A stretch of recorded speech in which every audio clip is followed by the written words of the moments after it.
Yeah, lovely to meet you all. I'm Deniese Davis. I live here in Los Angeles, but I'm not from LA. I've been here about 15 years, and I'm originally, like Ron said, born and raised in Las Vegas, Nevada. And I got into video production in high school, which is what led me to pursue this career. I didn't know anyone who had a career in film. I didn't even know I could go get a degree in it, and so that sounded really interesting. And I went to New York and attended Brooklyn College, where I got my bachelor's in film production, and I minored in TV radio.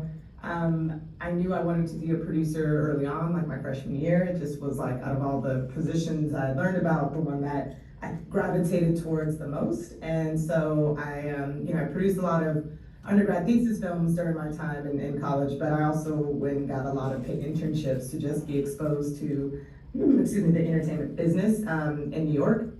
And that really, all it really did was expose more and more that I wanted to produce and not have another job. But when I graduated, instead of jumping right into it, I decided to go to graduate school. And so I applied to schools here in Los Angeles, and I ended up getting into AFI, which is American Film Institute. And that's how I ended up in LA. I got an AFI for producing and moved here right after undergrad. So I was really young.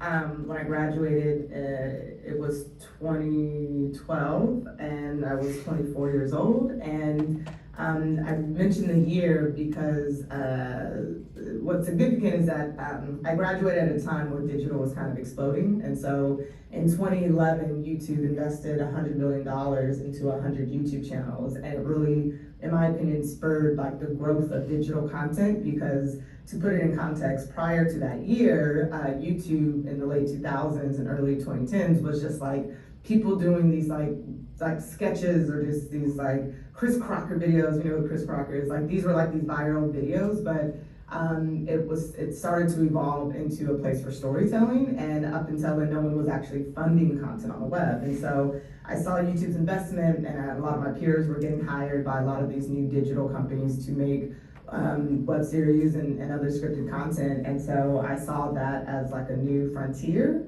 where the traditional pathway to film and television sometimes is that you jump into the industry and you try to get a job as an assistant and you work your way up. And I decided to kind of just jump into getting my hands dirty and go into freelance producing, where I could kind of be on set and work and find my way that way.